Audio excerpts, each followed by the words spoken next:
मेरा नाम रूही था। आज मैं बहुत खुश था कि मेरी शादी मेरी पसंद की लड़की से हो रही थी। मैंने नेहा को एक शादी में देखा था। मैं पहली नज़र में ही उसे पसंद कर बैठा था। वह इतनी सुंदर थी कि मैंने फौरन उसके घर रिश्ता भेज दिया और आगे से हाँ भी हो गया, क्योंकि मेरी अच्छी नौकरी थी और मेरे घर में किसी चीज़ की कमी नहीं थी। इसलिए लड़की वालों ने तुरंत हाँ कर दिया। 5 महीने के इंतज़ार के बाद आज मेरी शादी नेहा से होने वाली थी। हमारी शादी बड़ी धूमधाम से हुई। नेहा विदा होकर मेरे घर आ चुकी थी। 5 महीने तक मैं उसका सपना देखता रहा। यह 5 महीने मेरे लिए 5 साल के बराबर था। जब से मेरा उसके साथ रिश्ता तय हुआ था, मेरी मोहब्बत दिन ब दिन परवान चढ़ता गया। वह 22 साल की बहुत सुंदर लड़की थी। मेरी उम्र 28 साल की थी और मैं भी खूबसूरत नौजवान था। नेहा को शादी में लोगों ने देखा। सब ने कहा कि बहुत सुंदर लड़की है। इन दोनों की जोड़ी तो ऐसा लगता था जैसे चांद और सूरज की जोड़ी हो। मैंने नेहा के बारे में ज़्यादा कुछ पता नहीं लगाया कि वह कैसी लड़की है। मैं बस उसके हुस्न पर फिदा हो गया था। उसे जब से देखा था मैं बेचैन हो गया था। खैर फाइनली अब मेरी शादी नेहा से हो चुकी थी। आज मेरी सुहाग रात थी। मैं सुहाग रात के लिए जैसे ही कमरे में गया तो मैंने देखा कि नेहा घूंघट डालकर बैठी हुई थी। इस दिन के लिए मैं कब से इंतजार कर रहा था। मैंने धीरे धीरे कदम उसकी तरफ बढ़ाया और उसके पास आकर बैठ गया। मैंने महसूस किया कि उसके हाथ काँप रहे थे। यकीनन वह बहुत घबराई हुई थी। मेरे चेहरे पर ना जाने क्यों मुस्कुराहट आ गई। नेहा का ऐसा डरना और शर्माना मुझे और भी बेचैन कर रहा था। मैंने उसके हाथों को थाम लिया, लेकिन मैंने जैसे ही उसके हाथ को थामा, उसने फौरन अपने हाथों को मुझसे छुड़ाकर पीछे कर लिया। मुझे उसकी इस हरकत पर भी हंसी आ गई। मैं समझ गया था कि वह एक बहुत ही शर्मीली लड़की है। मुझे शर्मीली लड़कियां अच्छी लगती थीं, शायद इसलिए मुझे नेहा भी अच्छी लगी थी। मैंने उससे कहा कि तुम्हें घबराने की कोई ज़रूरत नहीं। मैं तुम्हें बहुत प्यार से रखूँगा। तुम मेरी पहली और आखिरी मोहब्बत हो। मैंने उसका घूंघट उठाया। वह बहुत खूबसूरत लग रही थी। ऐसा लग रहा था आसमान की कोई परी उतर के मेरे कमरे में आ गई हो। मैं अपने आप को खुशकिस्मत समझ रहा था। मैंने उसकी दिल खोलकर तारीफ़ की, लेकिन उसके चेहरे पर ज़रा भी मुस्कुराहट नहीं आई। तो मैं थोड़ा सा परेशान हो गया, क्योंकि कोई भी लड़की अपने पति के मुंह से तारीफ़ सुने तो वह बहुत खुश होती है। कोई भी पत्नी अपने पति के मुंह से तारीफ़ सुनना चाहती है, और मैं तो दिल खोल कर उसकी तारीफ़ कर रहा था। मैं मानता हूँ कि नेहा बहुत शर्मीली किस्म की लड़की थी, लेकिन मेरी तारीफ़ करने पर वह मुस्कुरा सकती थी, मगर वह तो बिल्कुल भी नहीं मुस्कुरा रही थी। बस खामोशी के साथ अपनी नज़रें झुकाकर बैठी हुई थी। खैर खैर मैंने उसके चेहरे को अपने हाथों से हल्का सा ऊपर उठाया। उसने अपनी आंखें बंद कर ली। उसका इस तरह से आंखें बंद करना मुझसे रहा नहीं गया। मैं धीरे धीरे उसके बेहद करीब चला गया। मैंने जैसे ही उसके करीब होने की कोशिश की तो वह फिदक कर झट से नीचे हट गई और एकदम से उसने अपना पेट पकड़ लिया और कहने लगी, मेरे पेट में बहुत दर्द हो रहा है जो मेरी बर्दाश्त से बाहर है। उसकी बात सुनकर मैं परेशान हो गया। थोड़ी देर पहले मैं बहुत खुश हो रहा था, अब उसकी ऐसी हरकत पर मुझे शक होने लगा। मुझे लग रहा था कि उसे कोई दर्द नहीं है, वह बहाना बना रही है ताकि मैं उसके करीब ना जाऊं। मैं उसे कहा कि ठीक है, मैं तुम्हें दवाई दे देता हूँ। मैं कमरे से बाहर चला गया। सोच रहा था कि घर वालों से क्या कहूँ कि मेरी पत्नी के पेट में दर्द है, इसलिए उसे टेबलेट चाहिए। यह बातें सोचते हुए मुझे ना जाने क्यों बहुत अजीब महसूस हो रहा था। सब घर वाले सो चुके थे। लाउंज पूरा सन्नाटा था। मैंने लाउंज में दवाई तलाश करनी शुरू कर दी, जो कि मुझे मिल भी गई। दवाई लेकर पलटने ही लगा था कि मेरे कजिन ने मुझे वहाँ पर देख लिया, जो कि मेरी बुआ का बेटा था। उसने मेरे कंधे पर हाथ रखा और कहने लगा, क्या बात है? वह मुस्कुराहट अपने चेहरे पर सजा कर बोला, सब ठीक तो है ना? मैंने कहा, हाँ सब ठीक है। मेरी पत्नी की तबीयत कुछ ठीक नहीं है, इसी वजह से मैं उसके लिए दवाई लेने आया था। आगे से मेरे कजिन ने कहा कि लड़कियां तो शादी की पहली रात इस किस्म के बहाने करती ही हैं, खास कर ऐसी लड़कियां जिन्हें अपना पति पसंद नहीं होता। अगर लड़कियों को अपने पसंद की शादी ना हो तो ऐसी लड़कियां अक्सर अपने पति के पास आने से ऐसे ही बीमारी का बहाना करती हैं। यकीनन तुम्हारी पत्नी भी इसी वजह से बीमारी का बहाना कर रही है। शायद उसे तुम में कोई दिलचस्पी नहीं है। तुम ही सोचो, अगर वह शादी से खुश होती तो तुम्हें इस वक्त कमरे से बाहर ना निकालना पड़ता। अरे वह तो तुम्हें एक पल के लिए भी निकालने नहीं देती। मेरी कजिन की बातों ने तो मेरे अंदर जैसे आग लगा दी थी। मुझे बहुत गुस्सा आया था, लेकिन मैं शादी वाले घर का माहौल खराब नहीं करना चाहता था। थोड़ी देर पहले जो मैं सोच रहा था कि शायद वाकई मेरी पत्नी को पेट में दर्द होगा, लेकिन अब मेरी कजिन की बातें सुनकर मुझे महसूस हो रहा था कि शायद वह सच बोल रहा है। क्या जानवी सच में शादी से खुश नहीं है? अगर वह खुश नहीं है तो फिर उसने शादी के लिए हामी क्यों भरी थी? जहाँ तक मुझे पता है कि उसके घर वालों ने उसकी रजामंदी से यह रिश्ता तय किया था। फिर मुझे एहसास हुआ, हो सकता है मेरा भाई मुझसे मजाक कर रहा हो, वह मुझे चिढ़ा रहा हो। मैंने अपने सर को झटका। फिर मुझे याद आया कि हो सकता है मेरी शादी जल्दी में हो गई हो तो उसे मुझसे जलन हो रही होगी, या चाहता होगा कि हम दोनों पति पत्नी की लड़ाई हो जाए, इसलिए वह मेरे दिमाग में उल्टी सीधी बातें डाल दे रहा था।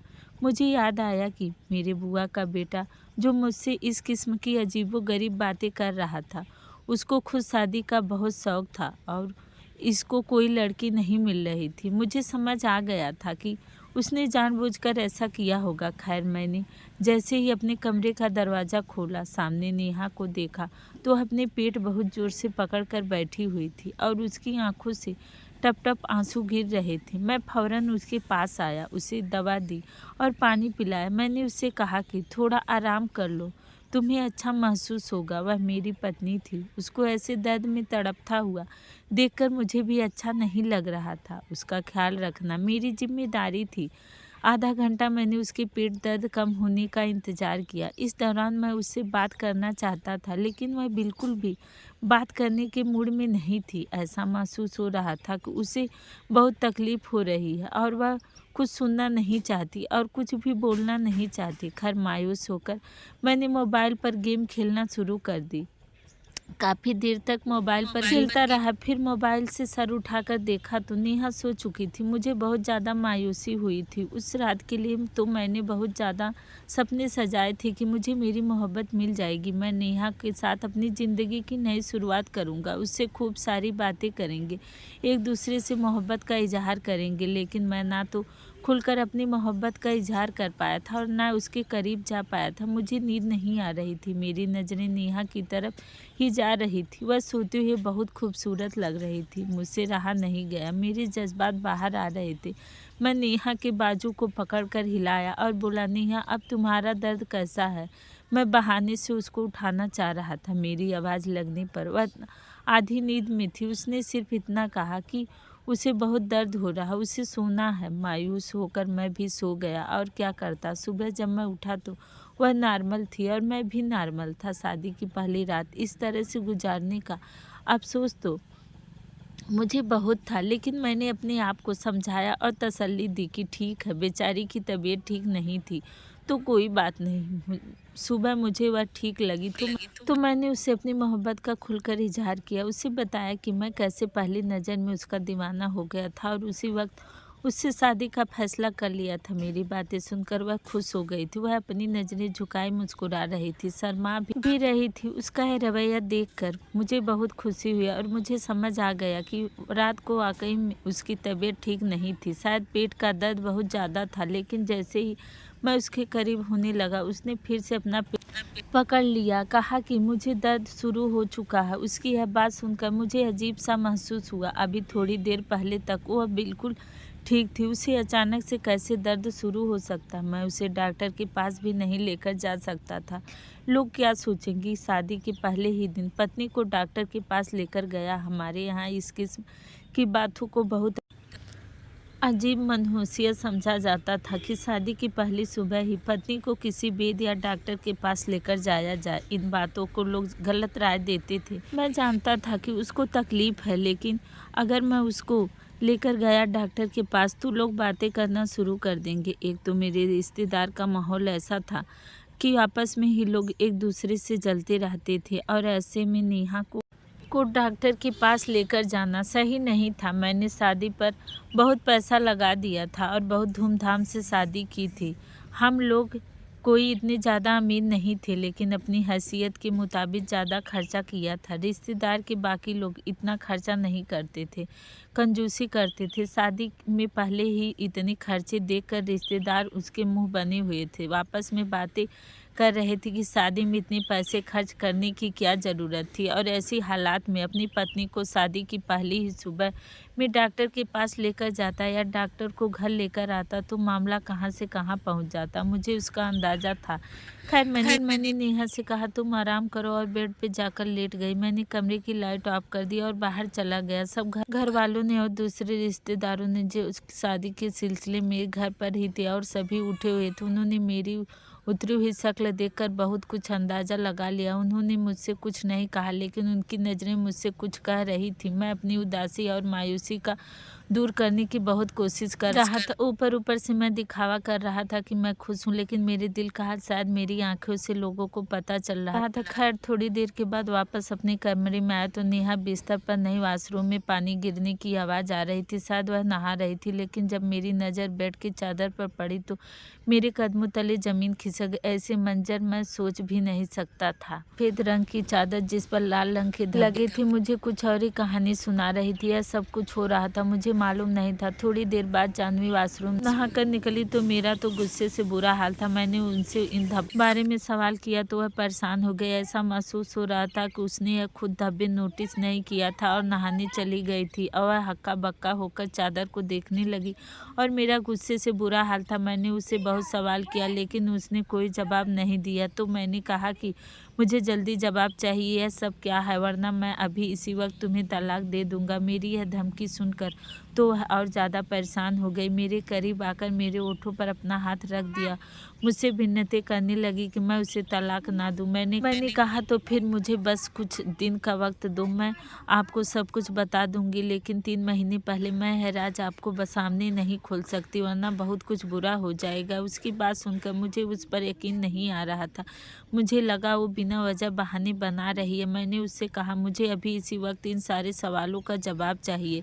तुमने रात में भी मुझे करीब नहीं आने दिया, सुबह भी तुम्हारा रवैया मेरे साथ बहुत अच्छा नहीं था, और अब यह धब्बे। मैंने तुमसे मोहब्बत की शादी की थी और मोहब्बत में इस कदर अंधा हो गया था कि तुम्हारे बारे में किसी किस्म की छानबीन तक मैंने नहीं करवाई। लेकिन अब ना जाने क्यों तुम्हारा चरित्र अच्छा नहीं लग रहा। मुझे लग रहा मैंने तुमसे शादी करके गलती की है। आखिर ऐसी क्या राज है तुम्हारे पास जो 3 महीने से पहले मुझे नहीं बताया जा सकता। मैं गुस्से में बोल रहा था, लेकिन हल्की आवाज़ में, ताकि मेरी आवाज़ कमरे से बाहर ना जाए। अगर आवाज़ कमरे से बाहर चली जाती तो इसमें मेरी ही बदनामी होती। यह सब सुनकर लोग खुश हो जाएंगे कि मेरी शादी की शुरुआत ही खराब हो गई है। मेरे हालात जैसे भी थे, लेकिन मैं अपने हालातों के बारे में लोगों को बताकर खुश नहीं चाहता था। मैं उन लोगों में से था जो अपने राज दूसरों को मर के भी नहीं बताते हैं, खासकर उनको जो हमारी खुशियों में के दुश्मन है। मेरा गुस्सा देखकर नेहा काफ़ी परेशान हो गई। देखते ही देखते वह रोने लगी। डर से उसकी आंखों से आंसू बहने लगे। उसको रोता देखकर मेरे दिल को झटका सा लगा। जो भी था आखिरकार वह मेरी मोहब्बत थी। उसे रोता हुआ देखकर मैं भला कैसे सुकून में रह सकता था। मैंने उसे रोना बंद करने को कहा, उसे बेड पर बिठाया। कमरे का दरवाज़ा खुला था, इस बात से हम दोनों ही अनजान थे। मैंने जब नेहा को बेड पर बिठाया तो रोते हुए मेरे सामने हाथ जोड़कर कहने लगी, मिन्नतें करने लगी, प्लीज़ यह बात किसी को मत बताना, मेरा यह राज ही रखना। मेरी इज्जत अब तुम्हारे हाथ में है। प्लीज़ मेरी बात को समझो। कोई भी गलत कदम उठाकर अपनी और मेरी ज़िंदगी बर्बाद मत करो। नेहा रोती हुई यह सब बातें कहती जा रही थी कि तभी अचानक से किसी की आवाज़ आई, जिसे सुनकर मैं झट से पीछे मुड़ा। नेहा भी बौखलाकर अपने सामने देखने लगी। उसने जल्दी से अपना चेहरा साफ किया। दरवाजे के बीचों बीच मेरा वही बुआ का बेटा खड़ा था और अजीब नज़रों से हम दोनों को देख रहा था। तभी वह गुस्से में आगे बढ़ा और बोला कि क्या हुआ है भाभी, क्यों रो रही हो? क्या रोहित ने तुम्हें कुछ कहा है? मुझे बताओ, मैं अभी जाकर सबको बताता हूँ। अपने कजिन का ऐसा रवैया देखकर मैं घूर कर उसको देखने लगा। जानवी मुझे देखने लगी और उसने नज़रें झुका ली। मैंने फ़ौरन बात संभालते हुए कहा कि ऐसी कोई बात नहीं है, दरअसल तुम्हारी भाभी को अपने घर वालों की याद आ रही थी, इसलिए रो रही थी। मगर मैंने समझा दिया, अब वह ठीक है। मुझे उस पल अपने कजिन पर बहुत गुस्सा आया था। आखिर वह होता कौन है मेरी पत्नी से ऐसे बात करने वाला? ऐसा लग रहा था जैसे वह मेरी पत्नी से पहली बार नहीं मिल रहा है। वह उसे कब से जानता हो। और मैंने एक चीज़ और भी गौर की थी। जब मेरा कजिन ने ऐसा कहा था कि मुझे बताओ इसने कुछ कहा क्या तुम्हें, तो मेरी पत्नी के चेहरे पर भी मुस्कुराहट आ गई थी। मुझे यह सब देखकर बहुत हैरानी हुई। मुझे मेरा कजिन अब बहुत ही अजीब लगने लगा। मुझे उससे अब चिढ़ होने लगा। वह बार बार मेरी पत्नी को बहाने बहाने से देखता। दिन भर में वह कई बार मेरे कमरे के चक्कर लगा लेता था और मेरी पत्नी से हंसी मजाक करता था। मेरी पत्नी भी उससे बहुत हंसकर बातें करती थी, मगर उसके बावजूद मैं मुस्कुराता रहा। मुझे रिश्तेदार वालों में बातें नहीं बनवानी थी। शादी के फंक्शन खत्म होने के बाद सभी रिश्तेदार घर जा रहे थे। नेहा सबसे मिलकर कमरे में जा चुकी थी। तभी मेरी मौसी ने मुझे कहा, रोहित, नेहा को कमरे से बाहर बुलाना। मैंने कहा, ठीक है मौसी, बुलाता हूँ। मैं अपने कमरे की तरफ बढ़ा कि तभी आधे खुले दरवाजे से वह मंजर देखकर मेरे कदम आगे बढ़ने से वहीं रुक गए। मेरे कमरे में मेरा छोटा भाई, जो कि मेरी पत्नी के बालों में हाथ फेर रहा था। यह देखकर मैं हैरान हो गया। मेरी मोहब्बत मेरी पत्नी मेरे भाई के साथ इतनी करीब खड़ी थी। मुझे कुछ भी समझ में नहीं आ रहा था कि मैं अपने कदम पीछे ले लूं या फिर कमरे के अंदर चला जाऊं। मैं इन्हीं सोचों में था कि मेरे छोटे भाई ने मुझे देख लिया और वह बातें बनाकर कहने लगा, भाई, दरअसल भाभी के बालों में सेफ्टी पिन फंस गई थी, बस वही निकालने यहाँ पर आया था। वह हड़बड़ा गया था। ये साफ जाहिर हो रहा था मेरी पत्नी मेरे अलावा हर एक से हंसी खुशी बात करती थी। आखिर मुझ में क्या कमी थी? एक बार फिर बिस्तर पर मैंने कुछ ऐसे दाग देखे जिसे देखकर मेरे पैरों तले ज़मीन खिसक गई। क्या मेरी पत्नी का कैरेक्टर खराब था? खैर, मेरी बुआ की फैमिली जाने वाली थी कि तभी मेरा कजिन जाते जाते रुका और फौरन कुछ याद करते हुए बोला, मेरी घड़ी पता नहीं मैंने कहाँ रख दी, मुझे याद नहीं आ रहा। तभी उसी पल मेरी पत्नी फौरन बोली कि वह हमारे कमरे में पड़ी है, शायद टेबल पर है। मैं अपनी पत्नी की ऐसी हरकत से पागल हो रहा था। यह लोग मुझे पागल बना रहे थे। क्या मेरी पत्नी मुझे धोखा दे रही थी? क्या उसका संबंध मेरे कजिन से था या फिर मेरे छोटे भाई से? कुछ भी समझ नहीं आ रहा था। मेरा कजिन मेरे बस में नहीं था। मेरा दिल कई टुकड़ों में टूट चुका था। मुझे सभी लोगों की नफरत महसूस हो रही थी। इतनी चाहत से मैंने शादी की थी और शादी के 2 दिन में ही मेरी पत्नी ने मुझे अपनी नज़रों में ही गिरा दिया था। शक्ल से इतनी मासूम और भोली भाली लगने वाली, अंदर से इतनी बुरी थी, मैं सोच भी नहीं सकता था। अगर उससे बढ़कर भी गिला मुझे मेरे कजिन और खुद के मेरे भाई से था। मैं जानता था कि मेरा भाई कार्तिक शुरू से ही लड़कीबाजी में है। वह 1 महीने में 3-4 लड़कियों से संबंध बनाकर छोड़ देता, मगर मुझे बिल्कुल भी अंदाज़ा ना था कि वह घर के अंदर अपनी ही भाभी के साथ ऐसा कुछ कर सकता है। मगर मेरे शक में मेरा कजिन विवेक भी था। आखिर उसकी घड़ी मेरे कमरे में क्या कर रही थी? मैं फौरन से अपने कमरे में गया, बाइक की चाबी ले ली और घर से बाहर निकल आया। मैं अकेला रहना चाहता था। मेरे सारे सपने चकनाचूर हो चुके थे। ना जाने कब रात हो गई, मुझे पता ही नहीं चला। मोबाइल पर मम्मी और पिताजी की बार बार कॉल्स आ रहे थे। आखिर मैं उन्हें क्या बताता कि उनकी नई नवेली बहू किन चक्करों में पड़ चुकी है और मुझे उनकी हरकतों के बारे में पता है। इसलिए मैं घर से बाहर निकल आया हूँ। मैंने कुछ बहाना बनाया और थोड़ी ही देर में घर वापस पहुँचा।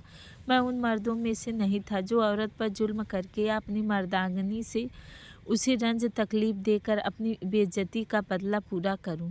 मैं घर आया तो मम्मी ने मुझे काफ़ी डांटा कि नई नवेली दुल्हन को छोड़कर कहाँ चले गए थे। मैंने बहाना बनाते हुए कहा, मम्मी, वो मेरा दोस्त प्रॉब्लम में फंस गया था, उसको मेरी मदद की ज़रूरत थी, इसलिए चला गया था। मम्मी मुझ पर गुस्सा करने लगी, कहने लगी, आगे से जाओ तो कम से कम नेहा को बता कर जाना। मैंने हाँ में सर हिला दिया। मम्मी ने कहा, चलो ठीक है, हम सब ने खाना खा लिया, तुम खाना खा लो। मैंने कहा, मम्मी, मैं बाहर से खाना खाकर आ रहा हूँ। मैंने मम्मी से झूठ बोल दिया क्योंकि मेरा भूख वैसे ही मर चुकी थी। मम्मी ने कहा, ठीक है, जाओ तो कम से कम नेहा को बता कर जाना। मैंने सिर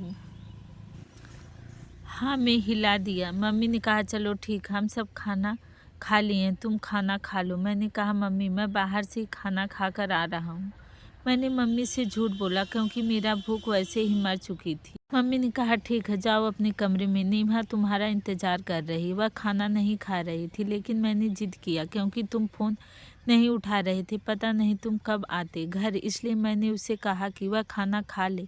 मैंने कहा ठीक किया आपने। इतना कहकर मैंने अपने कदम अपने कमरे की तरफ बढ़ाया। आज मुझे हर हाल में अपनी पत्नी से पूछना था कि वह ऐसा क्यों कर रही है। अगर उसे मैं नहीं पसंद था तो उसने मुझसे शादी क्यों की। अगर उसकी ज़िंदगी में कोई और था तो उसे मुझसे शादी नहीं करना चाहिए था। मैंने जब दरवाज़ा खोला तो कमरे में अंधेरा था। मैंने कमरे की लाइट जलाई तो देखा नेहा बेड पर कंबल लपेटे सो रही थी। ऐसा देखकर मुझे बहुत गुस्सा आया। मुझे आज हर हाल में नेहा से हर बात क्लियर करना था। मैंने गुस्से से कंबल को खींचकर हटाया तो जो मैंने सामने देखा उसे देखकर मैं हैरान हो गया।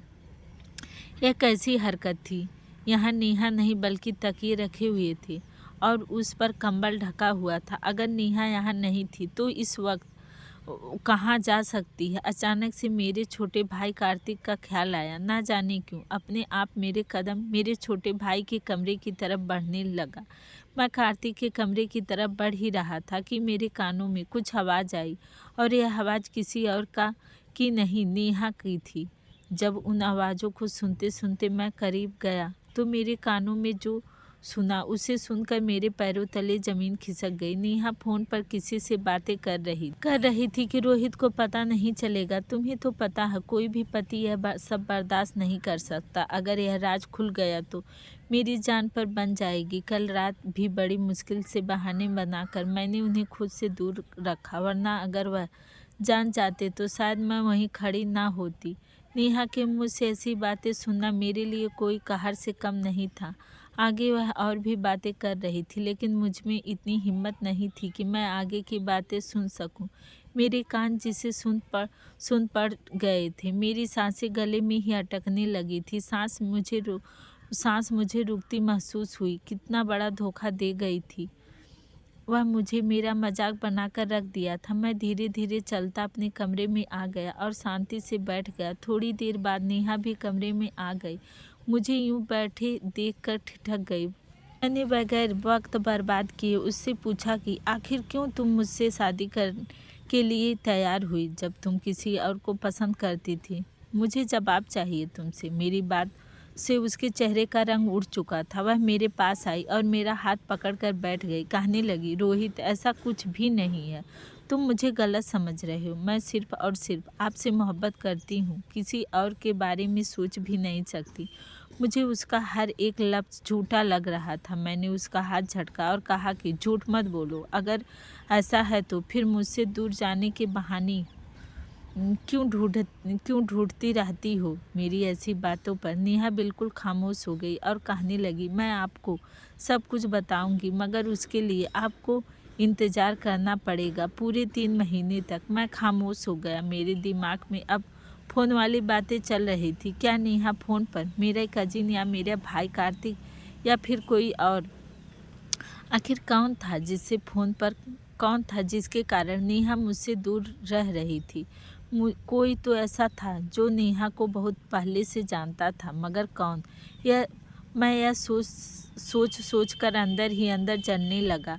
नेहा सो चुकी थी लेकिन मेरी आंखों में नींद नहीं था। मैं करवटें बदल बदल कर सोने की कोशिश कर रहा था। बड़ी मुश्किल से मुझे नींद आई। सुबह जब मेरी नींद खुली तो मैं फ्रेश हुआ और बिना किसी से बात किए ऑफिस के लिए निकल गया। मेरा मन बिल्कुल मर चुका था। मुझे ना किसी से बात करने का दिल कर रहा था और ना कुछ खाने को, इसलिए मैं चुपचाप काम के लिए घर से निकल गया। लेकिन एक बात थी, नेहा घर वालों के सामने मुझसे बहुत अच्छे से बात करती थी, मेरा बहुत ख्याल रखती थी, मेरे घर वालों का भी बहुत ख्याल रखती थी। बस रात को ही जब मैं उसके करीब जाने लगता तो वह बहाने बनाने लगती। कभी कहती मेरे सर में दर्द है, कभी कहती मेरे पेट में दर्द, और बहाने बनाकर सो जाती। उसके अंदाज से साफ जाहिर था कि वह जानबूझकर यह सब मुझे खुद से दूर रखने के लिए कर रही है। बंद कमरे में हम दोनों एक दूसरे के लिए बिल्कुल अनजान थे। खैर, आज मुझे ऑफिस में बहुत काम था। मैं अपने कामों में बिजी हो गया। काम करते करते पता ही नहीं चला कब शाम हो गया। मैंने मम्मी को फ़ोन करके बता दिया कि आज मैं घर लेट आऊँगा, ऑफिस में कुछ काम है। मुझे इतना कहकर मैंने फ़ोन काट दिया और अपने कामों में बिजी हो गया। काम खत्म करने के बाद मैंने सोचा कि अब मुझे घर चलना चाहिए। मैंने वक्त ही नहीं देखा कि क्या टाइम हो रहा। जब मैंने घड़ी पर एक नज़र डाली तो रात के 11:30 बज रहे थे। मैं ऑफिस से घर के लिए निकला। जब मैं घर पहुंचा तो सीधे अपने कमरे में गया। कमरे की लाइट ऑन था।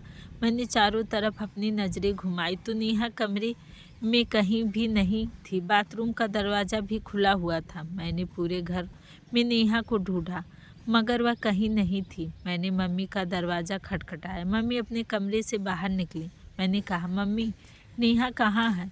मुझे कहीं भी दिखाई नहीं दे रही। मेरी ऐसी बातों पर मम्मी ने मुझे घूर कर देखा। कहने लगी, पागल तो नहीं हो गए हो रोहित? तुम अपने साथ ही तो लेकर गए थे नेहा को सुबह में। मुझे पूछना चाहिए था कि नेहा कहाँ है। उल्टा तुम मुझसे पूछ रहे हो। मम्मी की ऐसी बातें से मैं हैरान हो गया। मैंने कहा, मैं कब लेकर गया? आज सुबह तो मैंने बिना आप लोगों को बताए जल्दी ही ऑफिस चला गया था। तभी मम्मी कहने लगी, तुमने ही तो कार्तिक को कहा था कि वह नेहा को लेकर के हमारे पास आए कि हम नेहा मायके छोड़ देंगे। मैं हैरानी से मम्मी को देखने लगा। मम्मी के चेहरे पर भी परेशानी थी मगर जल्दी ही मौके पर बात संभालते हुए मैं बोला कि हाँ, मैंने ही कहा था और उसे उसके माँ के घर भी छोड़ दिया था। दरअसल मुझे काम की टेंशन में याद नहीं रहा। मेरी बात पर मम्मी को कुछ तसल्ली हो गई थी। मैंने कहा, मम्मी आप आराम कीजिए, मैं भी अपने कमरे में जाकर आराम करता हूँ। मम्मी अपने कमरे में चली गई। मैं भी अपने कमरे में आ गया। मुझे इस कदर गुस्सा आ रहा था कि मेरा जिस्म गर्म हो रहा था। मेरे दिमाग में अजीब अजीब ख्याल आने लगे कि आखिर कार्तिक नेहा को लेकर गया कहाँ होगा। मैं गुस्से से टेबल पर हाथ मारा तो देखा टेबल पर नेहा का मोबाइल था। मैंने जल्दी से मोबाइल को उठाया और मोबाइल की गैलरी में घुस गया और ढूंढने लगा कि कुछ तो ऐसा होगा कि मोबाइल में मिल जाए जिससे मुझे कुछ पता चले। लेकिन गैलरी में ऐसा कुछ भी नहीं था। तभी मुझे उस दिन का कॉल याद आया जिस दिन नेहा किसी से फ़ोन पर बातें कर रही थी। मैं फ़ौरन कॉल हिस्ट्री में गया और चेक करने लगा। मैंने उस दिन का कॉल हिस्ट्री चेक किया जिस वक्त मैं नेहा को किसी से बातें करते हुए सुना था। उस वक्त में तो एक ही कॉल हिस्ट्री दिख रहा था और यह तो आयुषी है, नेहा की सहेली। खैर, मैंने खुद की तसल्ली के लिए अर्पिता के नंबर पर फ़ोन घुमा दिया। जब उधर किसी ने फ़ोन रिसीव किया तो वह किसी लड़की की आवाज़ नहीं थी, वह तो किसी मर्दाने की आवाज़ था। और यह आवाज़ ना ही मेरे भाई कार्तिक का था और ना ही मेरे कजिन विवेक का था। मैं अपने भाइयों की आवाज़ अच्छे से पहचानता था। ये तो कोई और ही था। यह आवाज़ सुनकर तो जैसे मेरे जिस्म में किसी ने जान निकाल ली हो। तभी मेरा ख्याल नेहा के जीजा पर गया। हल्की सी यह आवाज़ नेहा के जीजा जी की जैसा लग रहा था। मेरा दिमाग अब काम करना बंद कर चुका था। मुझे कुछ भी समझ में नहीं आ रहा था कि मैं क्या करूं। मैंने गुस्से से नेहा का मोबाइल ज़मीन पर पटक दिया। मोबाइल कई टुकड़ों में टूट चुका था। तभी अचानक से नेहा कमरे में आई। उसने मुझे गुस्से से देखा तो वह कहने लगी, रोहित, क्या हो गया? इतना गुस्सा क्यों कर रहे हो? और तुमने मेरा मोबाइल क्यों तोड़ दिया? उसका इतना कहना था कि मैंने उसके गाल पर थप्पड़ मार दिया। वह ज़मीन पर जा गिरी। मैंने उससे साफ लफ्ज़ों में पूछा कि कौन है वह, बताओ, जिसको मिलने तुम आज गई थी। मेरी ऐसी बातों पर वह एकटक मुझे देखने लगी। तभी अचानक से उसे उल्टियाँ आने लगी। वह रोते हुए पेट पर हाथ रखे वॉशरूम में चली गई। उसकी यह हालात मुझे सोचने पर मजबूर कर गया। क्या नेहा पेड़ से जब वह बाहर आई तो रो रही थी। उसका चेहरा पूरा उतर चुका था। वह रोते हुए कहने लगी, मैं हाथ जोड़ती हूँ, प्लीज़ मुझ पर ऐसे घिनौने इल्ज़ाम मत लगाओ। मैंने कभी किसी से ऐसा गलत रिश्ता नहीं बनाया और ना बनाऊंगी। आप मुझ पर एतबार करके तो देखें। इतना कहते वही ज़मीन पर गिरकर बेहोश हो गई। मुझे उसकी इस हालत पर जरा भी रहम नहीं आ रहा था। मेरे दिमाग में उस वक्त तूफान उठा था कि उसने मुझे धोखा दिया। मेरा दिमाग मेरे बस में नहीं था। कोई भी मर्द यह बर्दाश्त नहीं कर सकता था कि उसकी पत्नी किसी और के बच्चों की मां बनने वाली हो। मैंने नेहा को आज तक नहीं छुआ था और उसे आज उल्टियाँ आ रही थी, चक्कर आ रहे थे। इसका मतलब वह किसी के बच्चे की माँ बनने वाली है। सोचकर ही मुझे नेहा पर घिन आ रही थी। तभी मेरा छोटा भाई कमरे में आया। उसने जाह्नवी को जमीन पर गिरा हुआ देखा तो हड़बड़ाकर उसकी तरफ बढ़ा। मुझसे पूछने लगा कि भाभी को क्या हुआ, आपने उनके साथ क्या किया है।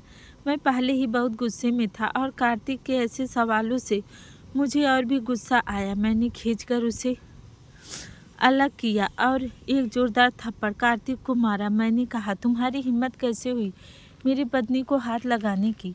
अपनी हद में रहो। तुम उसे कैसे छू सकते हो? मैंने कभी ऊंची आवाज़ में अपने छोटे भाई को नहीं डांटा था, लेकिन आज मैं बहुत गुस्से में था। मेरी आवाज़ सुनकर मेरी माँ दौड़कर मेरे कमरे में आई। माँ ने कहा, नेहा को बेहोश देखकर वह मुझसे सवाल करने लगी, मगर मैं उनसे क्या कहता? मैंने कहा, कुछ नहीं माँ, अचानक से नेहा बेहोश हो गई। चलिए नेहा को हॉस्पिटल लेकर चलते हैं। मैं नेहा को हॉस्पिटल लेकर आ गया। डॉक्टर ने उसका चेकअप शुरू किया। मेरी मम्मी काफ़ी परेशान लग रही थी। रात के 12:30 बज रहा था। तभी नेहा की बड़ी बहन अपने पति के साथ हॉस्पिटल आई। उन्हें यहाँ देखकर मैं हक्का बक्का रह गया। आखिर उन्हें किसने बताया कि हम यहाँ हैं? नेहा के जीजा जी को देखकर मेरे जिस्म में गुस्से की लहर दौड़ गई। मैंने अपने गुस्से को काबू में किया और मैंने कहा, आप लोग यहाँ? तभी नेहा के जीजा कहने लगा, हाँ, थोड़ी देर पहले नेहा का कॉल आया था। मैं उधर से बोलता ही रहा, लेकिन नेहा का कोई जवाब नहीं दिया, कुछ भी नहीं कहा। मुझे लगा पता नहीं क्या हो गया, इसलिए हम उसकी खबर लेने के लिए घर गए तो वहाँ पता चला कि नेहा को हॉस्पिटल लाया गया है। क्या हुआ, सब ठीक तो है ना? मैंने कहा, पता नहीं, अचानक से वह बेहोश हो गई थी। तभी एक नर्स बाहर आई और उसने कहा कि नेहा को होश आ चुका, हम उससे मिल सकते हैं। सभी लोग नेहा से मिलने के लिए अंदर चले गए। मैं बाहर ही था क्योंकि मुझे नेहा को देखने का दिल नहीं कर रहा था। वह सबको बताई कि उसे चक्कर आया था और वह गिर गई थी। तभी मैं अंदर चला गया और मैंने सबको बाहर जाने के लिए कहा और मैं नेहा के सामने डॉक्टर से पूछने लगा, डॉक्टर बताइए नेहा को क्या हुआ? मैंने ऐसा पूछने पर नेहा परेशान होने लगी। उसके माथे पर पसीने आने लगे। डॉक्टर ने कहा कि ब्लड प्रेशर लो होने की वजह से बेहोश हो गई थी। आप उनके खाने पीने का अच्छे से ख्याल रखें, वह बेहतर हो जाएगी। डॉक्टर की ऐसे जवाब से मुझे कुछ समझ नहीं आया। मैंने डॉक्टर से और कुछ पूछना ज़रूरी नहीं समझा। मैंने पूरे रास्ते नेहा से कुछ भी बात नहीं किया। मैं घर आकर चुपचाप बेड पर सो गई। सुबह हुई तो मैं ऑफिस के लिए घर से निकल गया। मैंने नेहा का हाल चाल भी नहीं पूछा। मैं उससे कुछ पूछना ज़रूरी नहीं समझ रहा था। मैं ऑफिस में अपने सर पकड़कर बैठा हुआ था। हो ना हो मेरे छोटे भाई का ही किया धरा। मुझे पूरा यकीन था कार्तिक पहले से ही नेहा को जानता होगा और जब मेरी शादी नेहा से हुई तो उसे मौका मिल गया। खैर, अब मैंने सोच लिया कि मुझे क्या करना। 3 महीने पूरे होने वाले थे। मैं नेहा को तलाक दे दूंगा, उसके बाद उसकी जहाँ मर्जी चली जाए। अगर उसकी खुशी मेरे छोटे भाई में है तो उससे शादी कर ले। खैर, मैंने अपने सर को झटका और उन सब सोचों से बाहर आया। घर आया तो मेरी पत्नी फ़ोन पर किसी से बातें कर रही थी। मैं उसकी बातें सुनने लगा। वह कह रही थी वह कल आ जाएगी रिपोर्ट लेने। वह हॉस्पिटल जाने की बातें कर रही थी, किसी रिपोर्ट की बातें कर रही थी। हो ना हो प्रेगनेंसी की रिपोर्ट होगा। पर बातें करके रख दी। अब मुझे जाह्नवी से पहले हॉस्पिटल पहुंचना था और वह रिपोर्ट लेने था। मैं खाना खाया और सो गया। अब मुझे सुबह सुबह होने का इंतजार था। सुबह जैसे ही उठा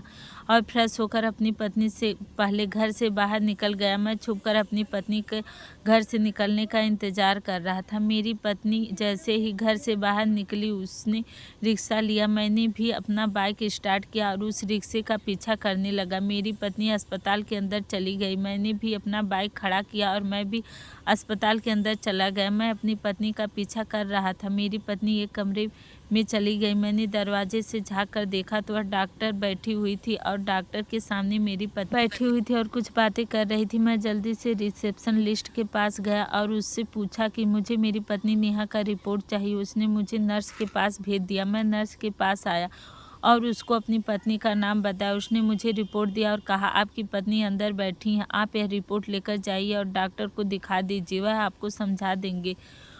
मैंने वह रिपोर्ट लिया और अस्पताल से निकल आया। घर आकर मैं सीधे अपने कमरे में आया। मैंने वह रिपोर्ट खोला। जैसे ही उस रिपोर्ट को मैंने पढ़ा, मेरे कदमों तले ज़मीन खिसक गई। वह रिपोर्ट मेरे हाथ से गिर गया। मैं अपना सर पकड़कर ज़मीन पर बैठ गया। तभी अचानक से नेहा कमरे में आई और कहने लगी, तो आप मेरा पीछा करके अस्पताल तक आए, मेरा रिपोर्ट भी लिया, लेकिन इस रिपोर्ट को डॉक्टर के पास लेकर नहीं आए।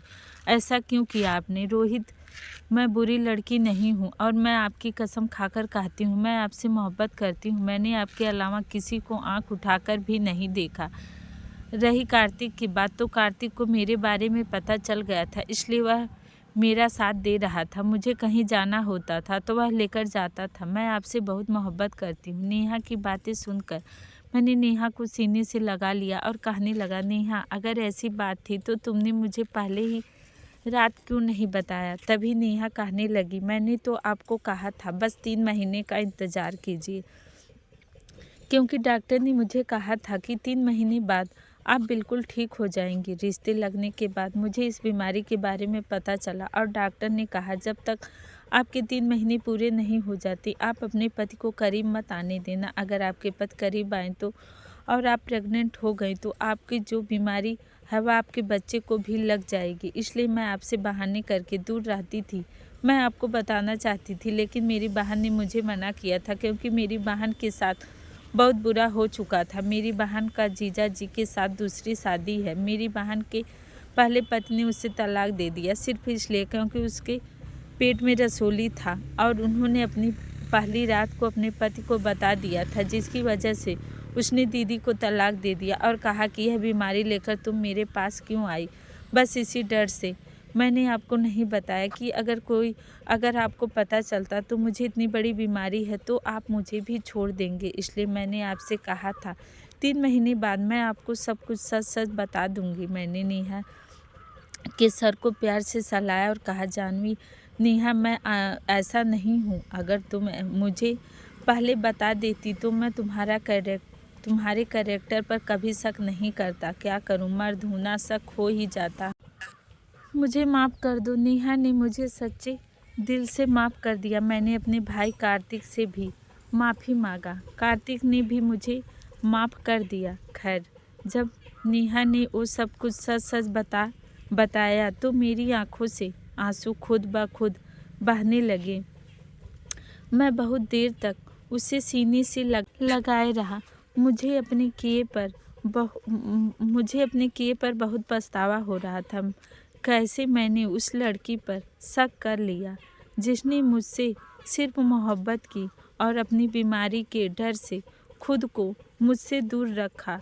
उस दिन के बाद से मेरी सोच ही बदल गई। अब मुझे समझ आ गया था कि रिश्तों में भरोसे से बड़ी कोई चीज़ नहीं होती। नेहा धीरे धीरे ठीक हो रही थी। मैं हर वक्त उसका ख्याल रखता, उसके साथ बैठता, उसके मन की बात सुनता और कोशिश करता कि उसे किसी भी चीज़ की कमी ना हो। मैंने अपनी मम्मी को भी सारी सच्चाई बता दी। मम्मी ने भी नेहा को गले से लगा लिया और कहा, बिटिया, तू कितनी बड़ी बात अपने दिल में छुपा कर बैठी थी और हमें कुछ बताया भी नहीं। लेकिन अब तू अकेली नहीं है, पूरा घर तेरे साथ है। जानवी की आंखों में वो दिन पहली बार मैंने सुकून और सच्चा स्नेह देखा। धीरे धीरे वो मुस्कुराने लगी। मैं हर शाम उसका हाथ पकड़कर बैठता और कहता, देखो नेहा, मैं अब तुम्हें किसी भी दर्द से लड़ने में अकेला नहीं छोड़ूंगा। हम साथ हैं और हम हर परेशानी से लड़ेंगे साथ में। 3 महीने पूरे हुए और नेहा की सारी रिपोर्ट नॉर्मल आ गई। डॉक्टर ने भी कहा, अब आप पूरी तरह ठीक हैं और खुशखबरी भी दे सकती हैं। उस दिन नेहा की आंखें चमक रही थी। वो मेरे पास आई और बोली, अब मुझे तुम्हारे करीब आने से डर नहीं लगता। अब मुझे सिर्फ और सिर्फ तुम्हारा साथ चाहिए, ज़िंदगी भर के लिए। मैंने उसका माथा चूमा और कहा, नेहा, ये 3 महीने मेरी ज़िंदगी के सबसे बड़े सबक थे। अब जो भी ज़िंदगी में आएगा, हम साथ साथ मिलकर उसका सामना करेंगे। कुछ ही महीनों बाद नेहा ने मुझे बताया कि वह माँ बनने वाली है। इस बार मेरे अंदर कोई शक नहीं था, सिर्फ खुशी थी। मैं उसे देखता और सोचता, काश मैंने पहले ही उस पर भरोसा किया होता, तो ना मैं उसे तकलीफ देता और ना इतना टूटता। कार्तिक से भी अब मेरे रिश्ते बेहतर हो चुके थे। वो कहता, भैया भाभी जैसी बहू हर घर में होनी चाहिए। आप दोनों को देखकर अब प्यार पर भरोसा होता है। आज मैं रोहित यह कहानी इसलिए सुना रहा हूँ ताकि हर पति, हर इंसान ये समझे कि किसी औरत की खामोशी हमेशा उसके गुनाह की निशानी नहीं होती। कई बार वो खामोश इसलिए होती है क्योंकि वो अंदर से टूटी हुई होती है, डरी हुई होती है। अगर उस वक्त उसे प्यार, भरोसा और साथ मिल जाए तो वो पूरी ज़िंदगी बदल सकती है। मेरी ज़िंदगी भी बदली क्योंकि नेहा ने मुझे माफ़ किया और मैंने वक्त रहते अपना अहंकार छोड़ दिया।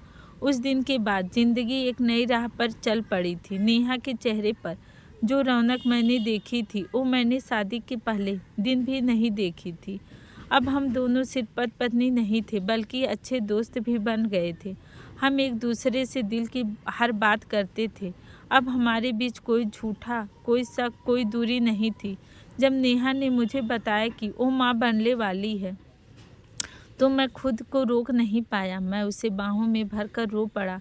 मैं बाप बनने वाला हूँ, ये सोचकर मेरी आंखें भर आईं। मैंने धीरे से उसके पेट पर हाथ रखा और कहा, अब मैं तुम्हें और तुम भी ज़्यादा प्यार करूँगा क्योंकि अब तुम सिर्फ मेरी बीवी नहीं, मेरे बच्चे की माँ भी हो।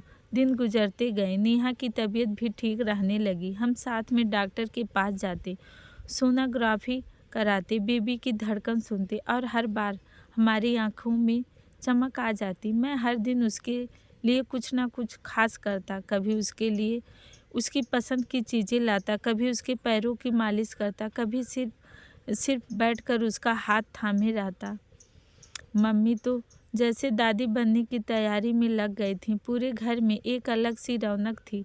कार्तिक भी बहुत खुश था। हम अब परिवार थे। सचमुच वो सच्चे रिश्ते वाला फिर आया वो दिन जब रात के 2 बजे नेहा को दर्द शुरू हुआ। मैं घबरा गया लेकिन खुद को संभालते हुए उसे फौरन अस्पताल लेकर गया। मम्मी, कार्तिक सब हॉस्पिटल आ गए थे। डॉक्टर ने कहा डिलीवरी नॉर्मल होगी लेकिन थोड़ा वक्त लगेगा, आप दुआ कीजिए। मैं बाहर बैठा रहा, बेचैन और डर से कांपता हुआ। हर मिनट मेरे लिए 1 साल जैसा लग रहा था। सुबह के 6 बजे डॉक्टर बाहर आई और मुस्कुराकर बोली, बधाई हो राहुल जी, बेटी हुई है। मैं भागकर अंदर गया। नेहा थकी हुई लेकिन मुस्कुरा रही थी। उसकी गोद में एक नन्ही सी जान, मेरी बेटी। मेरे होंठ कांप रहे थे। मैंने धीरे से नेहा के पास जाकर कहा, तुमने मेरी दुनिया पूरी कर दी नेहा, थैंक यू। मैंने अपनी बेटी को गोद में उठाया। वो नन्ही सी हथेली से मेरी उंगलियां पकड़ ली, जैसे कह रही थी, पापा अब मैं आ गई हूँ, सब ठीक हो जाएगा। हमने उसका नाम रखा स्नेहा, जिसका मतलब ही था ममता, प्यार, अपनापन। स्नेहा हमारी ज़िंदगी की सबसे बड़ी खुशी थी। अब हमारी सुबह उसकी किलकारियों से होती थी और रात उसकी नन्ही मुस्कान में खो जाती थी। तो दोस्तों, कैसी लगी हमारी कहानी?